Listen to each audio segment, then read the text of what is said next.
세상에서 요구하는 시대 정신은 상황 판단을 잘하고 그에 맞게 대처하는 것입니다. 우직하고 올곧은 사람보다는 변화에 빠르게 적응해 나가는 사람을 원하고 필요로 합니다. 그래서 어떤 일을 할 때 선이나 대의보다는 현실을 자각해야 한다라고 말을 하곤 하죠. 그래서 그런지 지금 시대는 선의가 그리 중요하지 않은 시대처럼 보입니다. 선의의 경쟁은 옛말처럼 느껴지고요. 오히려 악의가 더 잘 되는 세상을 살아가고 있습니다. 그런데 사실 이러한 모습은 죄악된 세상 속에서 전형적으로 나타나는 특징입니다. 어느 시대나 이러한 모습은 늘 존재해 왔습니다. 오늘 본문에 나타난 다윗도 선의를 행하는 사람이었습니다. 하지만 그 선의가 오히려 다윗의 인생에 큰 어려움을 가져다 주게 됩니다. 선의가 악의로 되돌아오는 일이 벌어진 것이죠. 다윗이 베푼 선의는 암몬 나라를 향한 것이었습니다. 암몬이라는 나라는 왕이 죽고 그의 아들이 왕이 되는 정치적으로 혼란한 시대에 있었습니다. 사실 이런 상황 속에서 나라는 큰 위기를 맞이하게 되죠. 오히려 다윗에게는 암몬을 정복하고 공격하기 매우 좋은 기회였습니다. 그러나 다윗은 결코 그들의 위기를 이용하여 자신의 왕권 강화를 이루는데 사용하지 않았습니다. 오히려 선의로 암몬을 대하죠. 보통 사신을 보낸다는 것은 그 나라와의 전략적 교류를 통해서 나라의 안정을 도모하기 위함이 큽니다.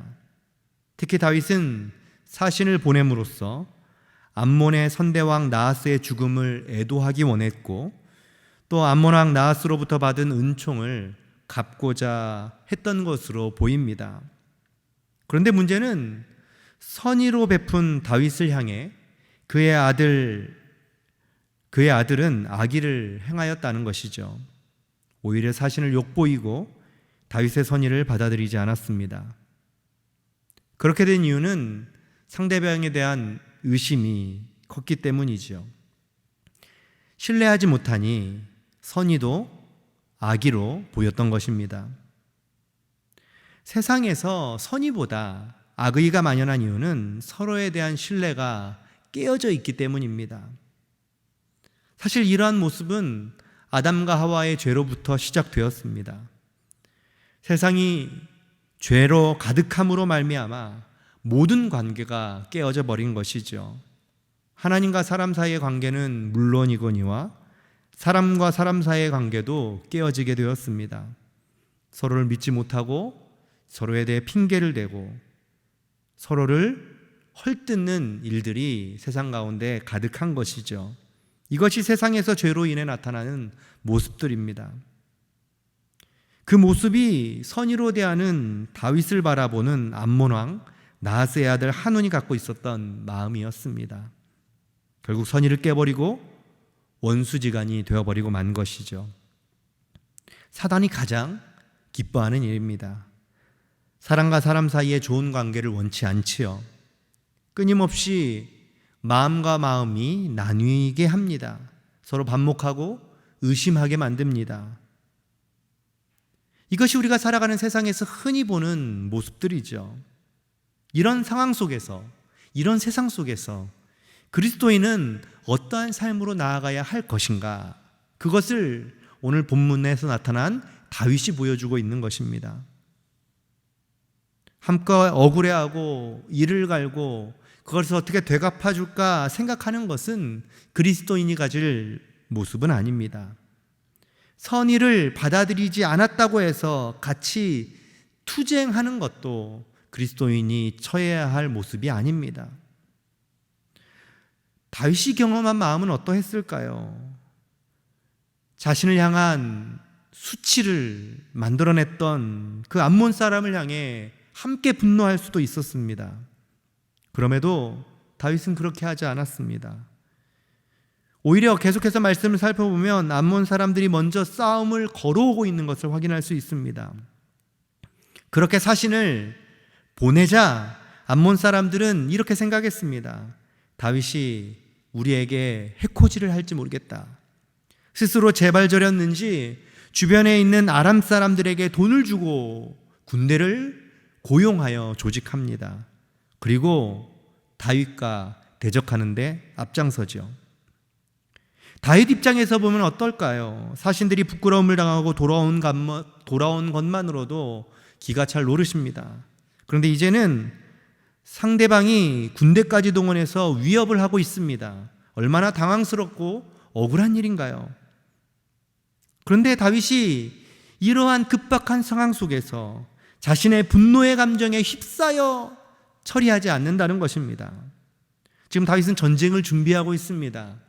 분노에 차서 이 전쟁을 준비할 수 있습니다. 그러나 다윗은 그런 마음으로 이 전쟁을 참여하지 않고 있죠. 12절에서 전쟁에 나서는 다윗의 마음을 보면 확인할 수 있습니다. 12절 말씀, 너는 담대하라. 우리가 우리 백성과 우리 하나님의 성읍들을 위하여 담대히 하자.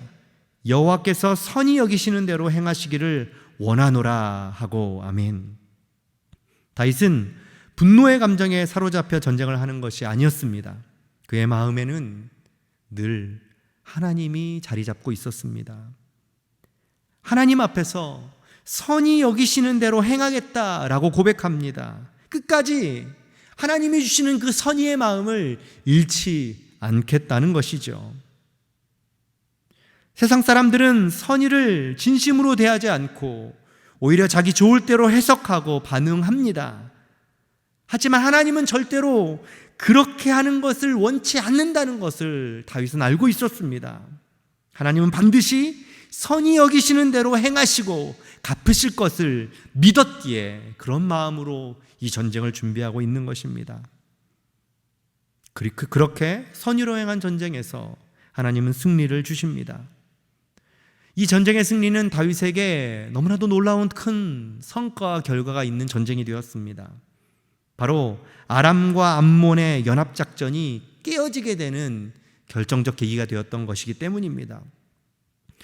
사실 암몬과 아람은 이스라엘이 통치하는 그 지역에서 요단 동편과 북쪽에 위치하고 있는 적들이었습니다. 늘 그들은 서로 좋은 동맹관계를 맺으며 이스라엘을 괴롭혔습니다.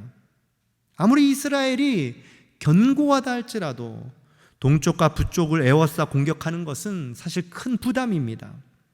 그런데 이번 전쟁을 통해서 하나님은 그 둘 사이를 완전히 떼어놓으셨습니다. 더 이상 연합하여 공격하는 일들을 사라지게 하신 것입니다. 하나님이 행하시는 일은 우리가 기대하고 생각했던 것보다 더욱더 놀랍게 역사하십니다. 사람들은 이 정도면 충분해 라고 생각하지만 하나님이 간섭하시면 사람이 충분하다고 생각하는 것을 뛰어넘어서 일하시는 분이 하나님이십니다. 다윗은 다시 한번 선의로 행했을 때에 하나님이 어떻게 일하시는지 이번 전쟁을 통하여 경험할 수 있게 된 것입니다. 우리 그리스도인들의 삶은 선의가 살아있음을 보여주는 삶이어야 합니다. 세상은 선의가 아니라 현실에 맞게 살라고 이야기하지만 우리는 선하게 살아가는 삶이 진정한 답임을 보여주며 살아가야 하는 것입니다. 그렇게 선의로 살아가려고 하다 보면 당연히 우리의 삶에 수많은 어려움들이 찾아옵니다. 손해를 보기도 하고 이런저런 좋지 못한 소리를 들을 때도 있습니다.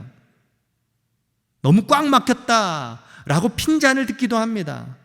하지만 하나님은 우리의 그 선한 마음을 통해서 굳건하게 담대히 그 일을 해나갈 때에 그 가운데 크신 일들을 이루어 가시는 분이십니다. 바울이 로마서 16장 19절에서 했던 말씀을 끝으로 오늘 말씀을 마무리하고자 합니다. 바울이 로마서 16장 19절에 이런 권면의 말씀을 했습니다. 너희의 순종함이 모든 사람에게 들리는지라. 그러므로 내가 너희로 말미암아 기뻐하노니 너희가 선한 데 지혜롭고 악한 데 미련하기를 원하노라. 아멘. 오늘 하루 선한 데 지혜롭고 악한 데는 미련한 삶을 살아가는 복된 하루가 되시기를 주님의 이름으로 소망합니다. 함께 기도하겠습니다.